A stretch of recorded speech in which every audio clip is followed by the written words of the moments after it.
السلام علیکم ورحمۃ اللہ تعالی وبرکاتہ۔ اس وقت جو سلام کا جواب ملنا ہے وہ ہمیں پتہ ہی ہے، لیکن پھر بھی دے دیا، دوبارہ دے دیتا ہوں۔ السلام علیکم ورحمۃ اللہ تعالی وبرکاتہ۔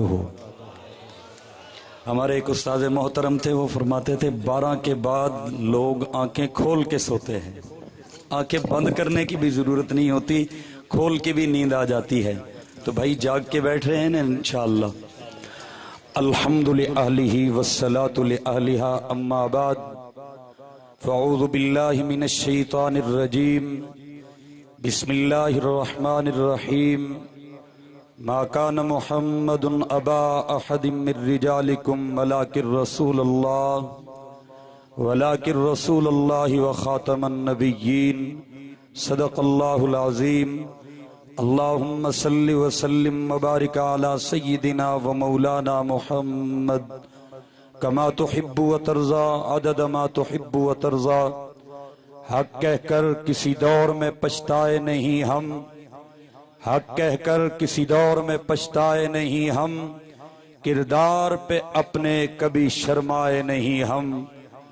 زندہ کے در و بام ہیں دیرین شناسا، پہنچے جو سردار تو گھبرائے نہیں ہم۔ انتہائی لائق صد تکریم و اعزاز اسٹیج پر اور مجمع میں تشریف فرما حضرات علماء کرام، وقت مجھے اجازت نہیں دیتا ہے کہ میں آپ کے سامنے کوئی طویل اور تفصیلی بات کر سکوں۔ اپنی حاضری لگواتے ہوئے چند باتیں انشاءاللہ العزیز 10 منٹ کے اندر اندر سمیٹنے کی کوشش کروں گا، لیکن التماس اور درخواست یہ ہوگی کہ ختم نبوت کے عشاق دیوانے اور پروانے بن کر آپ نے اس مقدمہ ختم نبوت پہ یہ گزارشات سننی ہیں۔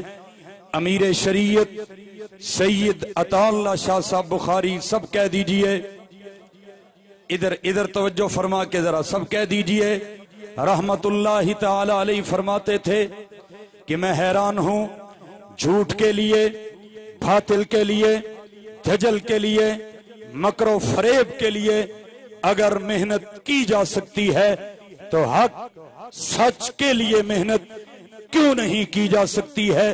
میرے محترم دوستو، آج میرا اور آپ کا مقدمہ سچا ہے، الحمدللہ سب کہہ دیجئے سچا ہے، تو پھر ہمارا وکیل بھی مضبوط ہونا چاہیے۔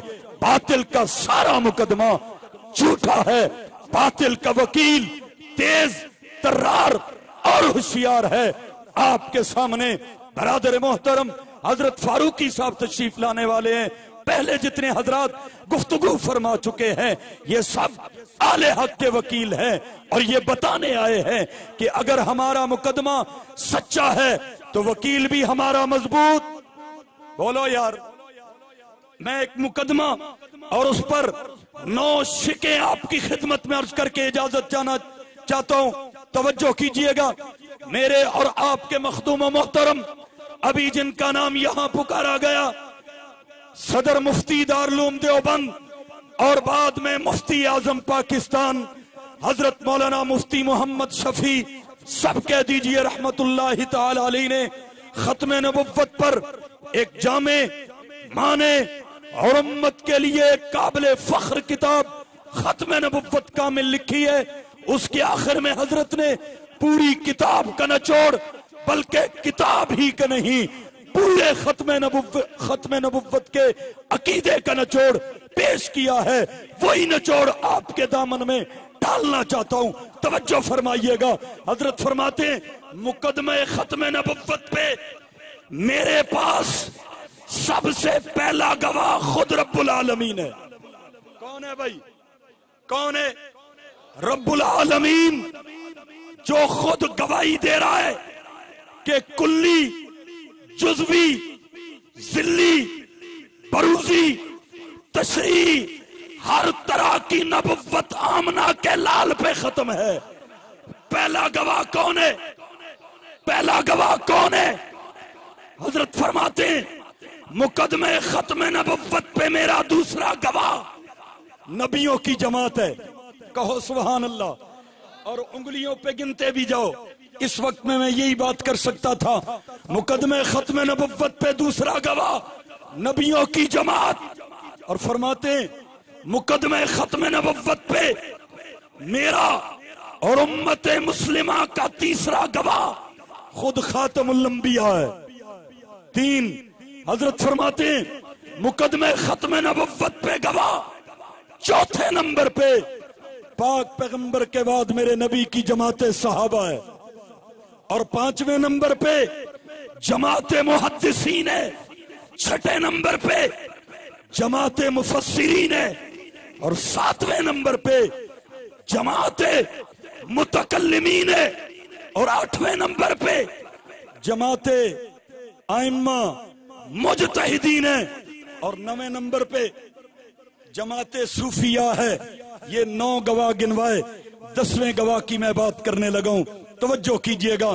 حضرت نے تو کتاب اپنے وقت پہ لکھی، لیکن اب حق یہ بنتا ہے کہ اس مقدمے میں 10ویں گواہ کو ہم شامل کریں۔ 10ویں گواہ کے طور پہ مجھے مولانا محمد قاسم نانوتوی بھی نظر آتے ہیں، پیر میر علی شاہ بھی نظر آتے ہیں، علامہ انور شاہ صاحب کشمیری بھی نظر آتے ہیں، حضرت امیر شریعت سید عطا اللہ شاہ بخاری لاہور میں 1930 میں امیر شریعت کا لقب پاتے نظر آتے ہیں۔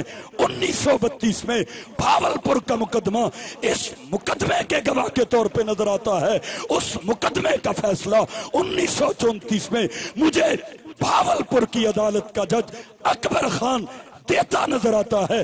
اس مقدمے کے گواہ کے طور پہ مجھے 1953 میں لاہور کا مال لوٹ خون سے رنگین نظر آتا ہے۔ اس مقدمے کے گواہ کے طور پہ مجھے 1974 کی تاریخ بھی نظر آتی ہے، 7 ستمبر بھی نظر آتا ہے۔ اس مقدمے کے گواہ کے طور پہ مجھے 1984 کا امتناع قادیانیت آرڈیننس نظر آتا ہے۔ ذرا دونوں ہاتھ اٹھاؤ نا، 10 انگلیاں ہو گئی کہ نہیں ہو گئی؟ میں سمجھانے کے لیے کہتا ہوں، کبھی کبھی یہ وظیفہ پڑھ کے صرف ایک وظیفہ پوروں پہ پڑھا جاتا ہے، اس وظیفے کو آپ نے انگلیوں پہ پڑھنا ہے۔ کس پہ پڑھنا ہے؟ ختم نبوت پہ پہلا گواہ اللہ، پھر انبیاء، پھر خاتم الانبیاء، پھر صحابہ، پھر محدثین، پھر مفسرین، پھر متکلمین، پھر ائمہ مجتہدین، اور پھر صوفیاء، اور پھر شہداء۔ یہ 10 ہو گئے۔ یہ 10 کی تسبیح پڑھ کے کہنا ہے ختم نبوت زندہ باد۔ کیا کہنا ہے؟ ختم نبوت۔ کیا کہنا ہے؟ ابھی نہیں کہہ رہے پھر کیا کہو گے؟ اب نہیں کہہ رہے تو پھر کہو گے؟ کہو ختم نبوت زندہ باد، ختم نبوت زندہ باد۔ اور ایک بات، چلو آج ایک راز سے پردہ اٹھا ہی دیتا ہوں۔ عالمی مبلغ اسلام حضرت مولانا طارق جمیل صاحب زمانہ طالب علمی میں آپ کے اس جناب نگر میں طالب علموں کے ساتھ کانفرنس پہ تشریف لائے۔ راز کی بات ہے، ان تک پہنچے گی، امید ہے ناراض نہیں ہوں گے۔ ایک کتاب میں ان کے میرے استاد ایک ہیں، مسلم شریف انہوں نے مولانا منیر احمد صاحب سے پڑھی، میں نے تحاوی اور ترمذی شریف مولانا منیر احمد صاحب سے پڑھی۔ استادوں نے یہ بات بتائی، حضرت مولانا طارق جمیل صاحب آئے جناب نگر کانفرنس میں، سب جلسہ سنتے رہے، اور مولانا طارق جمیل صاحب اب جناب نگر اور اس وقت کے ربوہ میں جا کر قادیانیوں کی سرگرمیاں دیکھتے رہے۔ کانفرنس کے بعد مولانا نے اس وقت کے علماء کو ایک خط لکھا تھا کہ یہ کام صرف کانفرنسوں سے نہیں ہوگا، کرنے کا کام ابھی بہت سارا باقی ہے، میں بھی آپ کی توجہ دلاؤں گا۔ حضرت نے ایک لائن دی ہے، ایک سوچ دی ہے، اور ایک فکر پیدا کی ہے، ایک تحریک دی ہے، ایک جذبہ دیا ہے، لیکن اس پہ رکنا نہیں ہے، تھکنا، گرنا نہیں ہے، بلکہ یہ بتانا ہے کہ کفر کی آندھی، کفر کا سیلاب اور کفر کا طوفان جتنا بدتمیز اور زور آور ہے، ہم اس طوفان کے مقابلے میں انشاءاللہ اتنا ہی ختم نبوت کا مضبوط محل تعمیر کریں گے انشاءاللہ۔ جب آندھیاں تیز ہوں، آندیاں تیز ہو کچے مکان بہ جایا کرتے ہیں، کچے مکان گر جایا کرتے ہیں۔ کفر کی آندھی تیز ہے تو حق کے مکانوں کو مضبوط کرو گے کہ نہیں کرو گے؟ سچے نبیوں کا اقرار ضروری ہے، جھوٹے نبیوں کا انکار، بولو، انکار ضروری ہے۔ ختم نبوت کی نگری میں چور گھسے، نگری والے ہوں ہوشیار، ضروری ہے میں بھی اس نگری کا ہوں ایک پہرے دار، اس لیے میری چیخو پکار ضروری ہے۔ وما علینا۔ جزاک اللہ۔ حضرات گرامی، اب آپ کے سامنے